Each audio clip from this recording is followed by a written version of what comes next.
Gaming handhelds are selling like hotcakes right now, and even though the Switch 2 comes out in a couple of months, I think the best mainstream handheld as of right now is still the ASUS ROG Ally X. Now, I know that AMD came out with a bunch of new processors for laptops, and I think having the AMD AI9 HX370 on this thing would be amazing, but I don't really think that we'll see that until early next year when the Ally 2 comes out.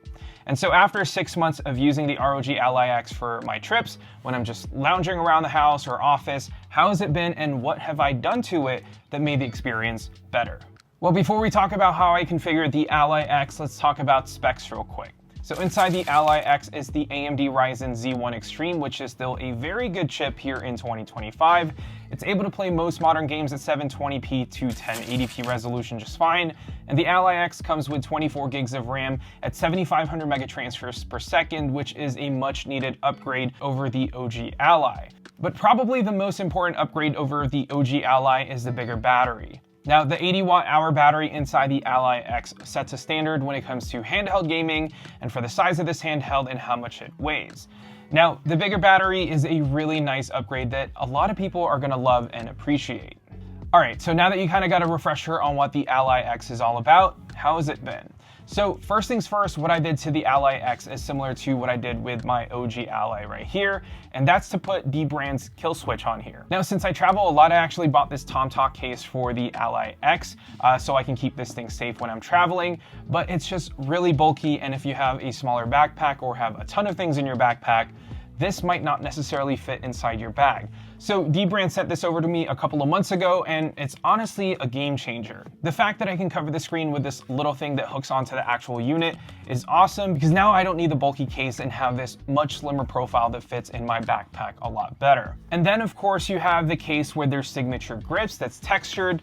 This actually makes the Ally X a lot more comfortable just because it's adding a little bit more depth to the overall device, and it wraps around where your palms are usually, and then you have a more noticeable grip when you have both your hands on the device. The other thing that's nice about this Killswitch is that you have access to all the necessary ports, and you get a built-in kickstand, which can be useful if you just want to put the Ally X on the table instead of holding it up, but I don't really use this kickstand all that much, to be honest. Now, you can also get these stick grips, which are just covers that you put on top of the analog sticks that'll make it grippier and more prominent in a way, which means your thumb won't slip no matter how oily or greasy your hands are.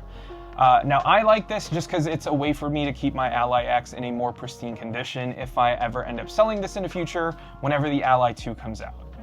So yeah, that's one of the two things that I did to my Ally X to make the experience a little bit more enjoyable. But the second thing is getting rid of Windows completely. Now, this might not be your cup of tea, and I know that a lot of people out there would rather dual boot Windows and SteamOS together, but I just completely got rid of Windows and switched over to Bazzite 100%, and I haven't looked back. Now, I know that Valve is working hard on getting the final version of SteamOS to the Ally X soon, but I think Bazzite is a little bit more complete right now, so that's why I went with that. Now, the reason why I switched to Bazzite 100% is that I realized that a lot of the games that I played even when I was running Windows on this thing were all Steam games, so it just made sense to me to install Bazzite on my Ally X and, get those benefits from running SteamOS in a way.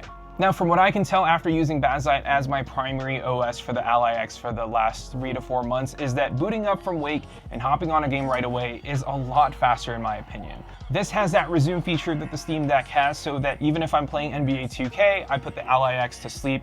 Next time I pick it up, the game is still booted and I can continue playing.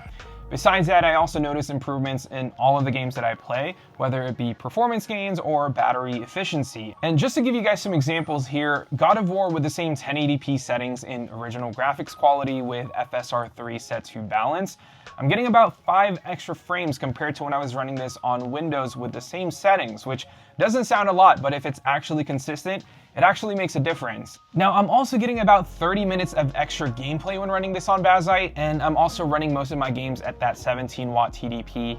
But if I want a smoother gameplay, running this on 25 watt is gonna be a lot better, but obviously you'll get less battery.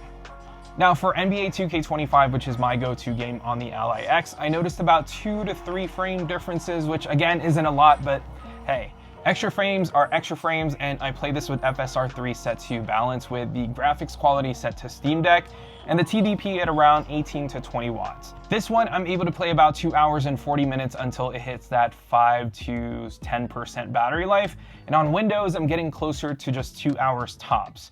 So yeah, not much in terms of performance gains, but definitely can play a lot longer here on Bazzite. Now, another example is GTA 5 Enhanced. Same thing as God of War. I'm getting about roughly 5 to 10 frames extra compared to my Ally X with Windows 11, and about 30 minutes of extra gameplay when I'm running this on Bazzite. So as you guys can see, there's definitely some gains here when it comes to performance and battery life. And I've also noticed that when setting the Ally X to idle, I can tell that battery life doesn't get sucked up as much when the device is sleeping. I think in a span of 24 hours, I'm losing about 10% battery on Bazzite, compared to about 20 to 25% when I was using this with Windows 11. Now, while this all sounds really great, just know that not every Steam game that you have are going to benefit from Bazzite. Some games you might find 0 performance increase, and sometimes you might even have less frames, or even worse, not boot at all, and you'll have to either wait for an update to fix that game, or you'll have to play those titles on Windows. Now, also trying to play Game Pass games, or if you have games from EA or Battle.net, for example, those might be a bit hard to get to work on Bazzite, as it can get pretty complicated getting those games installed. But if all your games are on your Steam library anyways, then I think you should really look into Bazzite or installing SteamOS when that's available for the Ally X.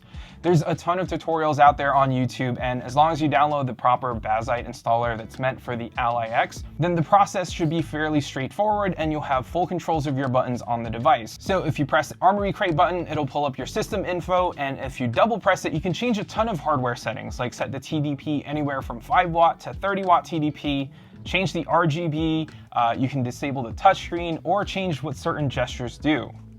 So yeah, that's my experience with the ROG Ally X with Bazzite. I think the Ally X is still one of the best handhelds around, apart from the Steam Deck OLED. But with Ally X, you have a more powerful system, a bigger battery, and with Bazzite, you kind of get that Steam Deck feeling, just without the OLED display. If you already have the Ally X, then I'd highly recommend getting dbrand's Killswitch though. It really is a game changer, and the fit and finish is immaculate. Now, the only thing I'm really waiting for, I'm sure you all are too, is the next iteration of the ROG Ally, which I'm hoping will launch later this year or early next year, and hopefully we'll see that HX370 inside here, or the Z3 Extreme processor, so that we get more power but less, power consumption. Anyways, that's been it for this video. Thank you all so much for watching, and yeah, I'll see you all in the next one.